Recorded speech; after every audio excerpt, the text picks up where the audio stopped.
Hello friends, welcome to my channel. இன்றைக்கி பார்த்தீங்கன்னா கிச்சனுக்கு ரொம்ப யூஸ்ஃபுல்லாக இருக்கக்கூடிய டிப்ஸ் தான் பார்க்க போகிறோம். இது பிகினர்ஸ்க்கான டிப்ஸு. ஸோ ரொம்பவே எளிமையான டிப்ஸாக தான் இருக்கும்.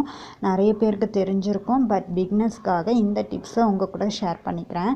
ஃபஸ்ட்டு பார்த்திங்கன்னா, துவரம்பருப்பு நம்ம வேக வைக்கும்போது இது மாதிரி தக்காளி, அது கூட பெருங்காயம் அதெல்லாம் சேர்த்து வேக வைப்போம். நமக்கு பருப்பு ரொம்பவும் குழையாமல் நல்லா வெந்து வரணும்னா நம்ம கொஞ்சமாக அதில் நம்ம குக்கிங் ஆயிலை தண்ணி சேர்க்கும்போது நம்ம ஆட் பண்ணி நம்ம வேக வச்சோம்னா நமக்கு பருப்பு சூப்பராக வெந்து வரும். கண்டிப்பாக ட்ரை பண்ணி பாருங்கள். செகண்ட் டிப் என்னன்றதை பற்றி பார்க்கலாம். இப்போ நம்ம வெங்காயம் அரியும் போது நமக்கு கண் ரொம்ப எரிச்சலாக இருக்கும். அதுக்காக நம்ம அரியறதுக்கு ஒரு 1 hour பிஃபோராக இதை மாதிரி தோல்லாம் ரிமூவ் பண்ணிவிட்டு தண்ணியில் போட்டு வச்சோன்னா நமக்கு அந்த கண் எரிச்சல் இல்லாமல் இருக்கும். கண்டிப்பாக ட்ரை பண்ணி பாருங்கள். ரொம்பவே யூஸ்ஃபுல்லான டிப்பாக இருக்கும். ஸோ தேர்ட் டிப் என்னன்றதை பற்றி பார்க்கலாம். தேர்ட் டிப் பார்த்திங்கன்னா, நம்ம அரிசிலாம் வாங்கி ரொம்ப நாளைக்கு ஸ்டோர் பண்ணுறது பற்றி தான்.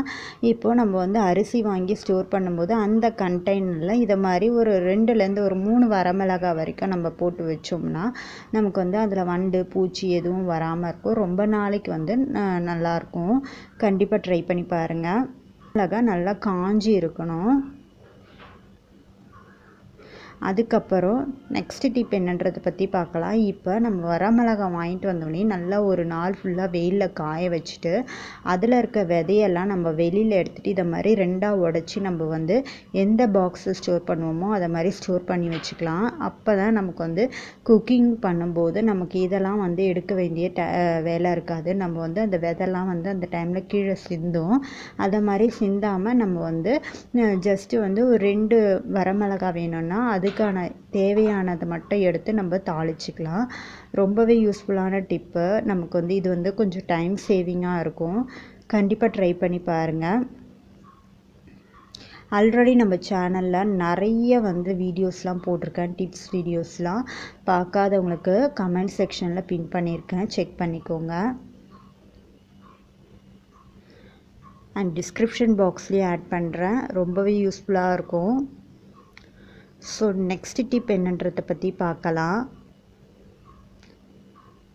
நெக்ஸ்ட் டிப் நம்ம மழை நாளில் நமக்கு மரக்கதவு ரொம்பவே டைட்டாகிடும். அதை மாதிரி டைட் ஆகாமல் இருக்கிறதுக்கு இதை மாதிரி நம்ம எண்ணெயை நம்ம இதை மாதிரி விட்டுட்டோன்னா நமக்கு அந்த தாப்பால் டைட் ஆகாமல் இருக்கும். அதுவும் இல்லாமல் கதவும் கொஞ்சம் நமக்கு ஃப்ரீயாக திறந்து மூடுறதுக்கு ஈஸியாக இருக்கும். நம்ம அந்த கதவு ஜாயிண்ட் ஆகிற இடத்துல மட்டும் விட்டுக்கலாம். ஓகே ஃப்ரெண்ட்ஸ், நான் இன்றைக்கி சொல்லியிருந்த டிப்ஸ்லாம் உங்களுக்கு ரொம்ப யூஸ்ஃபுல்லாக இருந்ததுன்னா இந்த வீடியோக்கு ஒரு லைக் பண்ணிக்கோங்க, சப்ஸ்கிரைப் பண்ணிக்கோங்க. தேங்க்யூ.